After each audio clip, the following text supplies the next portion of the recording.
ਗਿਆਨੀ ਕਸ਼ਮੀਰ ਸਿੰਘ जी हाँ। गुरुद्वारा माहितान हेड ग्रंथी, आपके सवाल नॉलेज बहुत अच्छा है। मेरा एक आपके धर्म के बारे में परमंती है कि आपका धर्म हमारा धर्म शब्द का पुजारी है।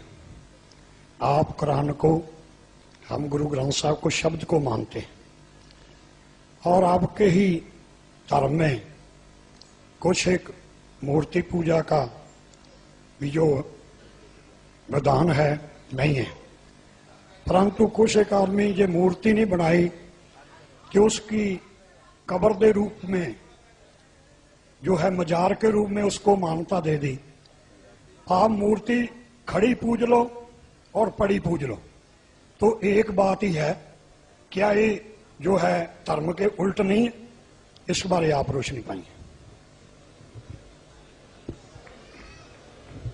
भाई साहब ने अच्छा सवाल पूछा और हम इस सवाल को दोहराएंगे, अगर सवाल को समझने में कुछ गलती होगी तो आप सीधा कर लेना। भाई साहब ने पूछा कि बुत परस्ती गलत है, उनके मजहब में भी गलत है, हमारे मजहब में भी गलत है।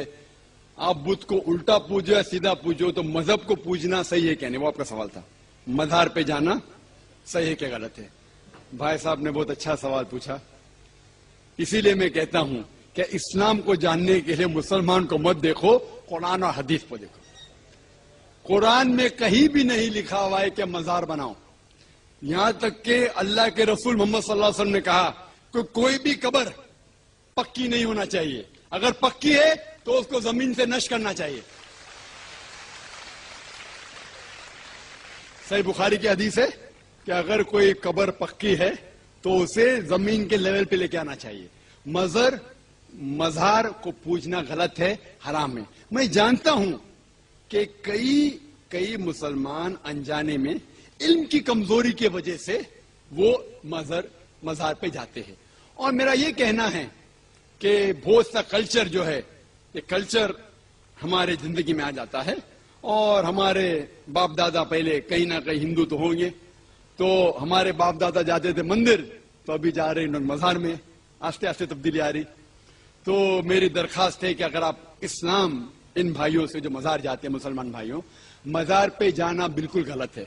मोहम्मद सल्लल्लाहु अलैहि वसल्लम ने कहा कि आप कब्र पे जाओ। अगर आप कब्र पे जाएंगे तो आपको ये एहसास होगा कि आप कभी ना कभी मरने वाले हैं, तो अल्लाह पे और यकीन करेंगे, आखिरत पे यकीन होगा। तो कब्र पे जाके उनके लिए दुआ करना सही है। जो आदमी मर चुका है उनके लिए दुआ करो, उनको दुआ नहीं कर सकते। You can pray for them, not to them. मतलब उनके लिए दुआ कर सकते, उनको दुआ नहीं कर सकते। आप समझ रहे? वो बेचारा शख्स मर गया है, अच्छा शख्स था, उसके लिए दुआ कर सकते, अल्लाह उसे जन्नत फिरदौस दे, उन्हें नियामत दे, उन्हें माफ करे, वो तक ठीक है। लेकिन जाके ये बोले कि मेरे एग्जामिनेशन में मेरे नंबर कम है, तो बाबा नंबर अच्छे कर लो, ये बिल्कुल हराम है। शिफा, कुरान मजीद में कम से कम 25 आयतें हैं जिसमें लिखा है शिफा। शिफा मतलब सिफारिश, वसीला हराम है। 2 आयत में लिखा हुआ है सिर्फ उनको इजाजत है जो अल्लाह ताला आखिरत में उनको इजाजत देंगे, मोहम्मद सल्लल्लाहु अलैहि वसल्लम आखिरत में।